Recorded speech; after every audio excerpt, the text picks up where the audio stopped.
हाय दोस्तों, स्वागत है आपका मेरे YouTube चैनल ग्रामर गुरु 4 में।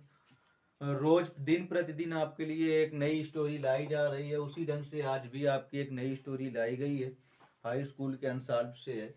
और अब समय भी ज़्यादा नहीं बचा है कि मैं यहाँ पर इंटरमीडिएट की स्टोरी डालूँ, तो इसलिए यहाँ पर मैं कुछ दिन अभी और हाई स्कूल की स्टोरी डालूंगा जब तक अंग्रेजी का आपका पेपर नहीं हो जाएगा।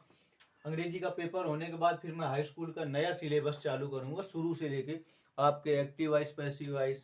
पहले तो टेंस की शुरुआत करूंगा, फिर एक्टिव वाइज पैसिव वाइज चालू करूंगा, फिर इसके बाद नरेशन चालू करूंगा, फिर करेक्शन ऑफ द सेंटेंस चालू करूंगा। इस प्रकार से आपको रोज एक नया सिलेबस मिलेगा। हाई स्कूल के जो विद्यार्थी परीक्षाएं दे रहे हैं उनके लिए तो कोई बात नहीं, लेकिन जो इस समय या इस वर्ष हाई स्कूल में नए विद्यार्थी गए हैं उनके लिए अब नया सिलेबस मैं चालू करने वाला हूं। तो आप लोग मेरे चैनल पर बने रहिएगा और वीडियो लास्ट तक वॉच करिएगा। एक एक सेंटेंस और एक एक स्टोरी मैं आपको बताता रहूंगा। चलो स्टोरी पहले पूरी पढ़ते हैं, फिर इसके बाद हम स्टोरी बनाते हैं। लिखा है, एक दिन एक कौवा आम के पेड़ पर बैठा था। उसकी चोंच में एक पनीर का टुकड़ा था। अकस्मात एक गीदड़ जो भोजन सॉरी दो बार जो लिख गया है, जो भोजन की खोज में इधर उधर घूम रहा था। आगे लिखा है, उधर आ निकला। उसने टुकड़ा लेने का निश्चय कर लिया। चलो ठीक है, अब यहाँ से एक एक स्टोरी समझा जाएगा, एक एक सेंटेंस समझा जाएगा। एक दिन की अंग्रेजी तो आप सब लोग जानते हो, ठीक है। एक दिन की, भाई एक की अंग्रेजी क्या हो जाएगा? वन। दिन की अंग्रेजी क्या होती है? डे। क्या हो गया? दिन की अंग्रेजी क्या होगा? डे। एक कौवा, एक कौवा की अंग्रेजी लिख दिया जाएगा ए क्रो। क्या लिख दिया जाएगा? क्रो। अब लास्ट में आ जाएंगे था। क्या मिला हमें? था। उसके पहले आ जाएंगे छोटा आ, है ना, मतलब पास्ट इंडिफिनिट, है ना। तो यहाँ पर चाहे तो आप वाज सिटिंग लगा सकते हैं, ठीक है। एक क्रो वाज लिख दिया जाएगा, वाज सिटिंग। क्या कर दिया जाएगा? सिटिंग। अब कहां बैठा था? आम के पेड़ पर, तो लिख दिया जाएगा ऑन द ट्री ऑफ। क्या लिखा जाएगा? On the tree of. इतना बन गया। कहां बैठा था? आम। Tree of. अब यहां पर मैंगो। क्या लिख दिया जाएगा?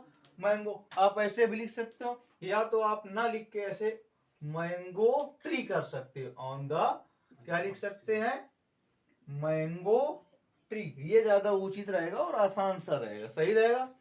फिर आगे लिखा है, उसकी चोंच में एक पनीर का टुकड़ा था। मतलब उसके पास उसकी चोंच में एक पनीर का टुकड़ा था। इस ढंग से बनाया जाएगा। तो यहां पर लिखेंगे ही। अब पास था की अंग्रेजी लिख देंगे हम हैड। क्या था? एक पनीर का टुकड़ा। एक पनीर का टुकड़ा। तो टुकड़ा की अंग्रेजी हम लिख देंगे ही हैड ए पीस। क्या लिख देंगे? पीस। अब पीछे चले जाएंगे, मिल रहा है का, तो का की अंग्रेजी हम लिख देंगे ऑफ। पीस। फिर आ जाएंगे आगे ऑफ। हो गया ना? He had a piece of. अब पनीर की अंग्रेजी हम यहाँ पर लिख देंगे चीज। क्या हो जाएगा? चीज। तो सेंटेंस क्या बन गया? He had a piece of cheese. कहाँ था? उसकी चोंच में। तो यहां पर आ जाएंगे उसकी चोंच में की अंग्रेजी लिख देंगे इन। अब उसकी की अंग्रेजी लिख देंगे हिज। चोंच की अंग्रेजी लिख देंगे बी। क्या बन गया आपका? He had a piece of cheese in his beak. बोलो, कंप्लीट हो गया इतना। फिर इसके बाद कर अकस्मात। अकस्मात की अंग्रेजी क्या होती है भाई? अकस्मात का मतलब अचानक। अचानक की अंग्रेजी सडनली। क्या होती है? सडनली। तो यहां पर हम सबसे पहले बिना सोचे समझे क्या लिख देंगे? सडनली। क्या कर देंगे? सडनली। एक गीदड़। एक गीदड़, एक की अंग्रेजी क्या होगी? एक। गीदड़ की अंग्रेजी क्या होती है? जयकाल। क्या होती है? जयकाल। एक गीदड़ यानी एक जयकाल। जो की अंग्रेजी लिख देंगे यहां पर हु, रहा था की अंग्रेजी क्या लिख देंगे? वाज, है ना। घूमना, घूमना यानी भटक रहा था, है ना। तो वांडर, वंडर मीन्स होता है ना भटकना, वंडर। अब इसके बाद में रहा रही की अंग्रेजी क्या होती है? आईएनजी। तो हु वाज वांडरिंग, है ना। अब इतना बन गया ना, जो घूम रहा था यहां वहां, हियर एंड देयर। तो वांडरिंग हियर एंड देयर। अब कहे में घूम रहा था, किस लिए घूम रहा था? भोजन की खोज में। तो इन में की अंग्रेजी इन, खोज की अंग्रेजी सर्च, क्या लिख देंगे? सर्च। इन सर्च हो गया। काकी की अंग्रेजी क्या लिख देंगे? ऑफ। अब भोजन की अंग्रेजी क्या लिख देंगे? फूड। क्या लिख देंगे? फूड। बोलो इतना कंप्लीट हो गया कि नहीं हो गया? फिर इसके बाद कह रहा उधर आ निकला। क्या कह रहा है? उधर आ निकला। तो यहां पर सीधे शब्दों में लिख देंगे आ निकला का मतलब केम ओवर। आ निकला की अंग्रेजी क्या होती है? Came over. फिर इसके बाद उधर की अंग्रेजी हम क्या लिख देंगे? उधर का मतलब वहां निकला। सही है नहीं सही? तो केम ओवर देयर क्या होती है? Came over there. बोलो इतना कंप्लीट हो गया कि नहीं हो गया? क्या बन गया? Suddenly a jackal who was wanting here and there in search of food. बोलो इतना कंप्लीट हो गया कि नहीं हो गया? फिर इसके बाद आपका जो सेंटेंस है वो कह रहा है कि उसने टुकड़ा लेने का निश्चय कर लिया। क्या लिखा है? उसने टुकड़ा लेने का निश्चय कर लिया। तो यहाँ पर एक चीज हम अच्छे से समझेंगे, जो उसने वर्ड आया है किसके लिए है? जयकाल के लिए। तो यहाँ पर सीधे शब्दों में लिख देंगे उसने की अंग्रेजी क्या लिख देंगे? यहाँ पर ही। क्या कर देंगे? ही। अब निश्चय कर लिया पास्ट में है। निश्चय करना डिसाइड मीन्स होता है। क्या मीन्स होता है? डिसाइड। लेकिन सेकेंड फॉर्म लिख देंगे डिसाइडेड। ही डिसाइडेड। इतना बन गया टुकड़ा लेना, है ना? तो डिसाइडेड के बाद फिर हम लेना वर्ब लिखेंगे। तो भाई इसके लिए हम सीधी सी बात है इन्फिनिटिव का इस्तेमाल करेंगे। किसका इस्तेमाल करेंगे? इन्फिनिटिव का।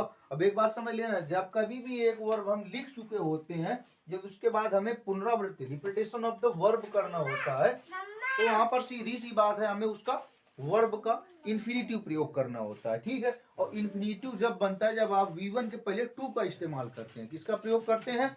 टू का। तो ही डिसाइडेड टू। फिर इसके बाद लेना का मीन्स होता है, यहां पर लिख देंगे टू टेक। क्या कर देंगे? To take. क्या लेना डिसाइड किया उसने? टुकड़ा। To take the piece. क्या लिख देंगे? To take the piece. बोलो इतना कंप्लीट हो गया कि नहीं हो गया? है ना? एक बार फिर से समझ लेते। एक दिन एक कौवा, वन डे एक क्रो, बैठा था, वाज सिटिंग आम के पेड़ पर, ऑन द मैंगो ट्री। आगे लिखा उसकी चोंच में एक पनीर का टुकड़ा था। He had a piece of cheese in his beak. इतना कंप्लीट हो गया। फिर इसके बाद कह रहा है आपका, इसके बाद कह रहा है सडनली। क्या कह रहा है? सडनली का मतलब क्या लिख देंगे? अचानक एक गीदड़। एक गीदड़ की अंग्रेजी ए जयकाल। अब जो की अंग्रेजी लिख दी गई हु। अब लास्ट में आ जाते हैं था कि वाज लिख दी गई। घूमना आपका वंडर मीन्स होता है, इतना वंडर लिख दिया गया। रहा रही रहे की अंग्रेजी हम क्या लिख देंगे? आईएनजी। तो क्या बन गया? वॉन्डरिंग। कहां भटक रहा था? यहां और वहां। Here and there. में की अंग्रेजी इन, खोज की अंग्रेजी सर्च, काकी की अंग्रेजी ऑफ, खाना या भोजन की अंग्रेजी फूड। इतना कंप्लीट हो गया कि नहीं हो गया? फिर इसके बाद कह रहा है उधर आ निकला। तो उधर आ निकला की अंग्रेजी क्या लिख देंगे हम? सॉरी, आ निकला की अंग्रेजी लिख देंगे केम ओवर। क्या लिख देंगे? Came over. अब देयर की अंग्रेजी क्या लिख देंगे? अरे सॉरी, उधर की अंग्रेजी क्या लिख देंगे? देयर।